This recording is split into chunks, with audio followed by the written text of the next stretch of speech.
Oh, you just gotta hold the button longer. That's what it is. Hey kids, welcome to another episode of the Tipsy Irishman. We're just gonna roll with it today, bro. We're doing time crunch today, so we're gonna roll with it. I'd like to welcome back Jake from his great, wonderful trip that he went on. He saw some amazing stuff, and we're all sad about it. I was back rewatching the Makers video we shot right before we left, and I was like, oh, you know, Ireland's a wasteland. You're not gonna find anything. I find nothing. No, I looked a bunch of places, had some really good Irish whiskeys, some stuff that I hadn't had before, like a Redbreast Cask Strength, and some like older Tullamore Dew stuff, which was really really good. But no, we didn't find. Keep sending me pictures of stuff I can't get. Yeah, stuff that doesn't exist Appreciate here. you. Yeah. But no, from a bourbon standpoint, man, Ireland was an absolute wasteland. It was very bizarre. They're off-premise liquor stores. You'd walk in, and it would be like a little convenience store, and there'd be like 15 bottles on the wall, and it was everything. It was their tequila, their vodka. They'd have like one bottle of Jack Daniels. It's just nothing. You did get one thing though. I did get one thing. We'll be doing that on a video. That's probably the next one we do. We can't say. We can't talk about that one yet, but yeah, we did get one. But coming back to the States, we've had much better luck since we've been home. That's a good pop. That's a good pop. Including these two bottles that we're going to talk about tonight. Both of these are brand new pickups for me. I say brand new, but they've got a little bit of a dent in them. Just a smidge. Yeah, smidge. I recently traded for this one. This is the special release Jack Daniels twice barreled. This is an American single malt whiskey. Finished in sherry cask, so when they say twice barreled, I am assuming it was barreled in regular Jack Daniels and then put into a sherry cask for the twice barreled as opposed to a finishing. So that is a limited release bottle. It was the 2023 limited release. I traded for that one recently. And then a buddy of mine hit me up and said, hey, a local shop got a couple cases of these. This is a brand new release from Jack Daniels. They had done this as an experimental release in 2020. It is the Jack Daniels Rye. Single barrel proof. So in 2020 they had released this as their special release. Say that 5 times fast. I know, right? It's like, we're gonna have to tag this video. It's gonna be 100 words in it, but you've run out of room for. Yeah, we're gonna run out of room on this one. But Jack Daniels had released this in 2020 as their limited edition barrel for that year. It was rave reviews. I mean, it absolutely crushed in the market, and so they've been dropping these all around Central Florida. Buddy of mine gave me a sample of one. His was like 136-ish proof, where this one's coming in 134.7. They're kind of all over the yard. From what I've seen, again, they are a single barrel, but they are real hot. The hazmat versions of these, ones that are over 140 proof,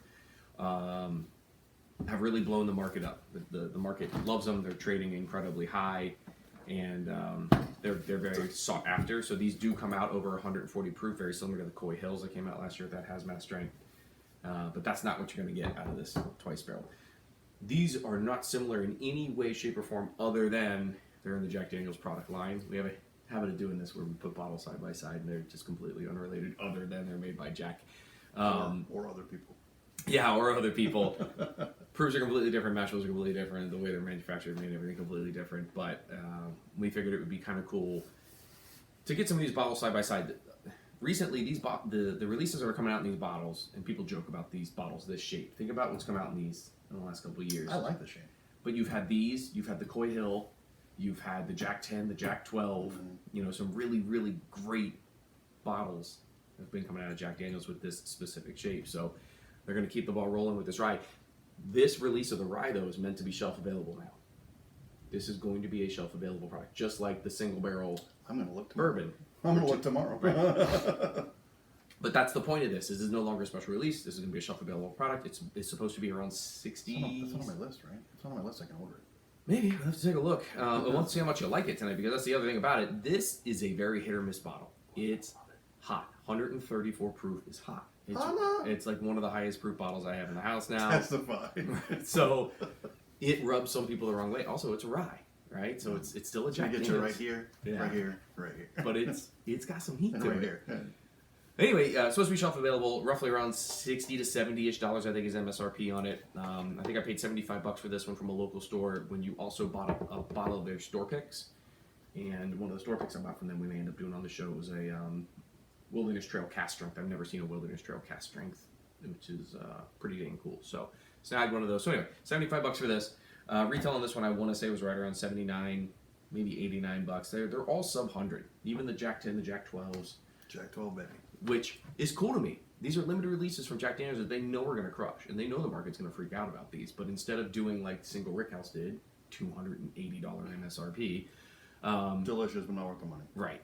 They're keeping that cost down, which again, I'm all about that. I will support any type of experimental stuff where they're trying to keep the cost down. So I think the order tonight should be twice barrel first into the rye. I don't want my first drink of the night to be this 134 proof because it's definitely going to skew me. So I'm going to put the rye back here for you. The M&D glasses, shout out Jay up at M&D. I was up there this week chit-chatting with him about some of the stuff that they've got coming up as well. Hopefully some really interesting store picks coming in that way. Yeah, interesting nose on the double barrel, right? So this is a single malt whiskey. This almost smells hot. It does have a little. It does have a little. You know what I'm saying? That's funny. We've never done a single malt whiskey on this channel. Oh, that just smells beautiful. So this is an American single malt whiskey. It's the first one that we've done an actual review on, and truth be told, it's the only one I have in my collection. I'm not a giant fan of overly malted whiskeys. I have a lot of what's called 4-grain, where the mash bill includes a lot of malt. So it's a corn, rye, barley malt. And the barley and that malt give it kind of like a beerish taste, like kind of grainy wheat taste. I'm not a big fan. So anyway, I was kind of It's a hesitant. little more good. They are, but I was hesitant to jump into the bottle. Once I had that Jack 10 and 12, once I shot a sample of the Coy Hill, once I got a sample of this, and I realized what Jack Daniels was doing with these releases, I was like, you know what? I'm after a twice barrel. Whatever it takes. I'm going to trade for it. I'm going to find it. I want to drink it because it just looks awesome. Let's support the product line. So the twice barrel comes in right at 114? Oh, off the smell, 106.8. Right around 107 proof. We did some tastings, and I'm trying to remember. Oh, because we were drinking this. We were actually drinking this a couple nights ago at my house. So There we go. the single malt, again, has a completely different nose, being double barreled, twice barreled per the label. Generally, the twice barreled stuff, the Woodford double barreled, the 1910 Old Forester 1910 the double barrel product, they get really, really sweet. They pull the barrel sugars out of two separate I definitely barrels. smell the cast, the cherry. The sherry? Yeah. So that's the other really interesting part about this. That single malt, you don't get that grainy single malt nose because you're getting the sherry, which I think is kind of smart, right? They're cutting through that almost old The BS. that old leathery taste you get with single malt, and you got that sherry on top of it, and then with the double oak because it's sweeter. This nose is incredibly sweet. Like I get a ton of sweetness out of this. That's what that tastes like. It tastes like molded leather. Yeah, that Texas stuff's gross. It's not socks. It's moldy leather. That's what it tastes like. If I had to compare this to something, it's almost like a chocolate croissant. I get a lot of chocolate notes, and then you I like get that kind of grainy, malty note to it. And then I'm sure it melts in your mouth. With that little bit of sherry on top of it, it's a lot of the fruit shines through more so than your traditional single I gotta malt say, notes. like I said, I used to drink Jack all the time. Don't drink it anymore. But the last thing, the 10 and 12, and then these, wow. Yeah, they've been blown out of the water. I wouldn't know they were Jack if you didn't tell me. Well, I mean, and they came out with the drinkable airplane fuel in Coy Hill, right? 140 up to like 144 proof or something like that. It was outrageous. Some of those bottles were really, really high, but they were good. Make my eyes hard thinking about it. Yeah, those were tough. But the single malt, chocolatey, fruiting, not a ton of heat, a little bit, but not a ton. I mean, Little oak. 107 proof is great. I like that proof point. That's a good, yeah. That's Right around that 110-ish. That's kind of my sweet spot for sure. So let's get into the taste on it. That's just damn good. Man, that sherry influence is awesome. Little heat, but it's very smooth. It's very, I mean, even though it's like the heat, but it's on your tongue, it's very mellow. Yeah, the heat, it's not kind of coats a little bit. It's not a punch in the face heat from an overproof. It's a building heat, which is great. And again, similar to the Jack 10 and that Jack 12, building. I get it in the back of the tongue. The Tennessee whiskey, there's something about the way they do, maybe it's the charcoal mellowing, or maybe it's something to do with the way that they finish the Tennessee whiskeys, but the heat always gets me. It's not in the gums, it's not in the tip, it's in the back of the palate. This is delicious. Yeah, it's definitely in the back. Yeah, the fruit shines through, that sherry influence shines through, which I think is really, really good. It's very well balanced. The sherry's not overwhelming. It's not like other sherry finished things or port finished things where that's all you taste. You tell instantly it's finished. if I had been drinking this blind, I would tell you it almost tastes like a finished bourbon. You can smell the malt in it, but if I just drank it before smelling it, the maltiness doesn't come through. It's slightly. It leaves an interesting aftertaste too. Yeah, but you're not getting, like you generally get in a single malt, you're tasting that malt. I just don't taste it here. I think it's delicious, honestly. If what you're after, it's delicious. if what you're after is an overly malty sip, this is not for you. This is light, fruity chocolate, and good heat, good balance. Yeah, it's good. I don't think anything juts out on it at all. I'm gonna try a little ice for the boys and girls. For what, on the single malt? Yeah. Yeah, it might could do with a little bit of water. Again, this is a really new bottle. I've only had it a couple weeks now. I've opened it once or twice now. And you can see these bottles are almost dead even with the amount that we've hit them with. This bottle, I've only had for like 5 days. You can see the dent in this one. So you can already tell my thoughts on this bottle. Yeah, no ice. No ice on it? Yeah.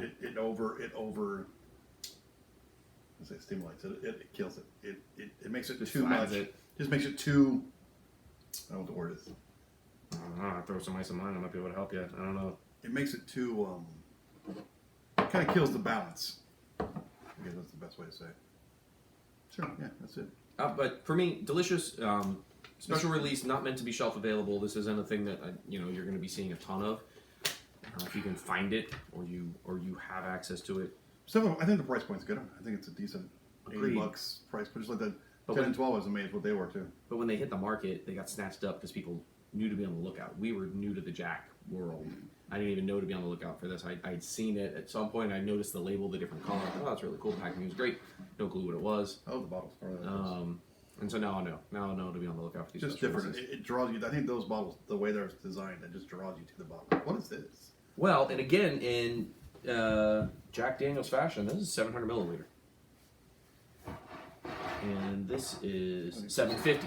So the special release is 700.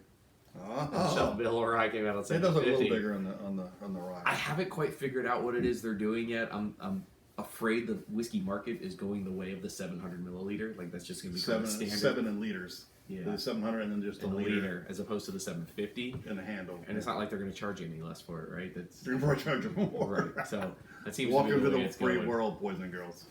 So the Here we rye, again, this is Jack Daniel's single barrel proof rye.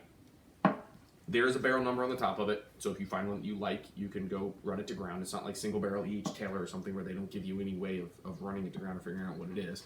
You get a barrel number on it, and again, the initial sample I got on this was like 136-ish, almost 137. My first sip was pure heat. I was like, oh man, I don't know about that. This bottle though, coming in at that 134, a little less. But it does not breathe as that high. No, I wouldn't tell you it smells like 134. It's not overly astringent. It's not a ton of alcohol. Doesn't even smell as rough as that at 107. That's interesting. Right? See that I get. That is super mellow. If you handed that to me and told me, I was like, oh my god, I wasn't ready for that at all. I don't get a lot of the traditional rye notes in this. This doesn't smell like that old Ezra 7 that we did that was like baking spices and Christmassy. This is more. It's very mellow. It's very mellow, but it's not. Everybody talks about that Jack Daniel's banana note, and maybe that's what I'm picking up. That it's. I can't quite tell what that fruit is, and maybe that's the banana note. Because it's a sweeter note. No. It's not like baking spices and heat. This has got a very sweet nose on it. Again, this isn't 100% rye. I believe the mash bill on this one, I have to double check. I want to say it's like 70% rye, and then corn and barley, but it's definitely got a sweetness to it. There's a couple things going on there, for sure. Yeah. Cheers. Cheers to you. Here we go. Watch out, stomach. It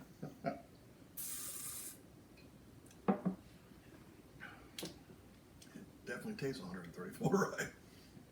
Nah, see the banana note is definitely there. Yeah. Oh yeah, It's definitely there in the palate. Right in the back of that first swallow. Yeah. There is a little It's good. bit of a Don't let my face fool you. It's good. There's a tiny little bit of like a bitter note way in the back. Very, very light. It's there and it's gone. Yeah. Almost drying kind of bitter. But it's sweet. And you get that nice little Kentucky hug because of the proof. I like it a lot. I was actually very much a big fan of this. I was a huge advocate of this. I bought a ton of it from my buddies. The shop that had it let me buy a bunch of bottles so that I could then distribute it to my friends. Because I'm turning that's into a how rye guy. We'll get him there. I used to know what I was drinking over the weekend. I had a little bit of that old Ezra 7 left. Oh, yeah. Ooh. And I had a buddy at the house who's a bartender, and he made Manhattans with the old Ezra 7 barrel proof rye. And they were so good. They were so good. And I'm generally a Manhattan guy, but they came out really, really awesome. So I'm slowly converting. The second drink is just as good as the first one. Still hot though? Still a little hot for you? Still a little. I mean, I don't want to say it like I don't like it. I like it. I like the heat. You know, I like it that you can just sit here. You can sit here. I would probably, for me, I just like chilled. So I would probably put this in the freezer. I gotta be honest with you. I don't take ice on a lot of things. I throw a little bit of ice in this, and I have That's when right. I'm at the house. A small little chunk, nothing crazy big or anything like that. Or the other thing you could do, and this is what they did for me in a bar in Ireland, I was kind of shocked about.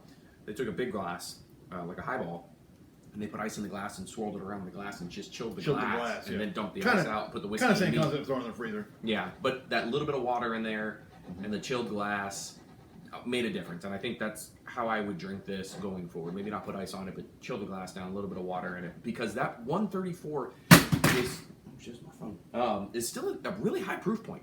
You know, I've got Stag Juniors at the house that are in the 120s that'll burn you just as bad.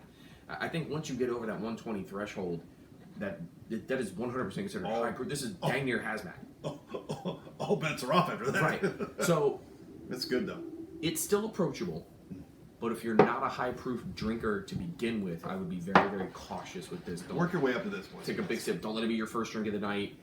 Don't let it be your first rye. Yeah, don't. If you want to try Rise, in my opinion, you should be getting that Rittenhouse. Yeah, the Rittenhouse is good for 30 Rittenhouse, something bucks. old Granddad 100, Mhm. Baldwin Bond Rye. In that area, get in those areas where it's a real mellow, it's really in there, and it's going to you're like, oh, maybe I do like Rise, and then start working way up. Knob Creek Rye 100. Yep. Great 100 Rye. That's a phenomenal. E.H. Taylor rye. Oh, Put that's- your hands on it. Yeah, the E.H. Taylor rye is interesting. We should do a shoot on that one too because it's super I floral. think we did. Did we do that one on I video? think we did. Yeah, I like that one a lot. We gotta look back on the show. There's a lot of When you look so over. many, when you open so many damn bottles. But I will say this about that: don't pass the bottle up. It's going to be shelf available. If you see it around for $60, $70, take a chance on it. It is very, very good. If you want to proof it down, throw a little bit of water into it, get it down into that 120 range, make it a little more approachable. If that doesn't work for you, and you spent the money on it, like I said, throw it in the freezer. It turns into a nice velvety consistency, and generally it doesn't change too much. Just makes it cold, so you don't have to add ice. Yeah, again, this is. I like them hotter because I like to be able to just sit there and slow it down a little bit. Well, yeah, this is definitely a slow slipper. This isn't. Yeah, You pour yourself 2 ounces of it and knock it straight back. But I think it'd be a good cigar. I think it'd be a good cigar. Oh, yeah, that the would- right, like a nice vanilla maybe cigar, or even yeah, that would power through a cigar for sure. Again, it's not good. It's not your traditional rye. It's not spearmint and baking spices type rye. not It's your more of daddy's like again, the kind of banana note rye is in there. That's why I've never heard the banana note thing. That's interesting. It's a Jack Daniels thing, and I can kind of get it. I get it more in Jack than I get it. And people also smell like Old I Forester. get it now you say because, like I said, I used to drink Jack all the time. But I was like, oh, that kind of makes sense. Well, people say banana, and I think more banana runt, like the banana candy, that hard banana candy. Yeah, That's yeah. the note I get. It's like a sweet, So kind of bizarre. banana. Like, yeah, I know what that is. Yeah. But Don't put ice on this one though. That's a no-no. It changes it. Almost remember I said the Magnus. I didn't like the Magnus, and I tried to buy something, and it even made it even worse. 180. Yeah, don't do it. great finish. Again, being at that higher proof, older bourbon or older rye, It's a great. coating, good oily kind of mouthfeel. Why do they like that? That's Well, you had some great descriptions. Sometimes. when it sticks, like when you switch it around your mouth and it sticks everywhere, Yeah. and it takes 20, 25 seconds to dissipate, that's what I consider a good finish. yeah, Right? When you take that sip and you put it all over your mouth, and then it's just lingering, and you're still getting the taste. It's not just the burn; it's still the flavors and the taste behind it. I think that's really, really awesome. And before we forget, we need to say thanks to yeah. Sean out of Broken Barrel. Second level. Yeah, look at that. This is a used barrel stave. You got the charring on the inside, which is awesome. You can actually see the liquid line from where the alcohol soaked into to the side of the stave. Cut, sanded finish. kind of left the back real natural. Appreciate meeting you, Sean, and I appreciate the love. Yeah, Broken Barrel designs. We're usually drinking out of a Broken Barrel Glen. We'll must be dirty. Oh no, look, that one's Broken Barrel right there. We'll drop it. We'll drop it in the description there. Yeah, Facebook group. Hit them up on Facebook. They make a lot of really cool stuff, from short racks for the wall to full barrel cabinets. Anything in between. And everything in between. Cigar holders, coasters, all kinds of cool stuff. But he's a good dude too. So Jack Daniel's continues to crank out the bangers. This is awesome. The fact that this is going to be a shelf available product and part of their everyday lineup is just fantastic. I want it on my shelf tomorrow. Yeah, it's gonna fly, man. I'm telling you, the shop that I got this from had like 3.5 cases. I already know 5 buyers. Oh yeah. Stuff's we got a lot of Jack drinkers where I work. Collectors, actually. Well, friends, it's been lovely, but we have other things to do today, and we'd like to stay and hang out with you longer, but we gotta make it ready for the next show and life. So until next time, my friends. As always, Jake on my right, and I don't know where everybody else is on the left. I don't have one now, but since we got up there, I'm going to drink one for you, so you make sure you drink one for us, and we'll see you on the next one. Do it. Oh my God. We'll just do it old school.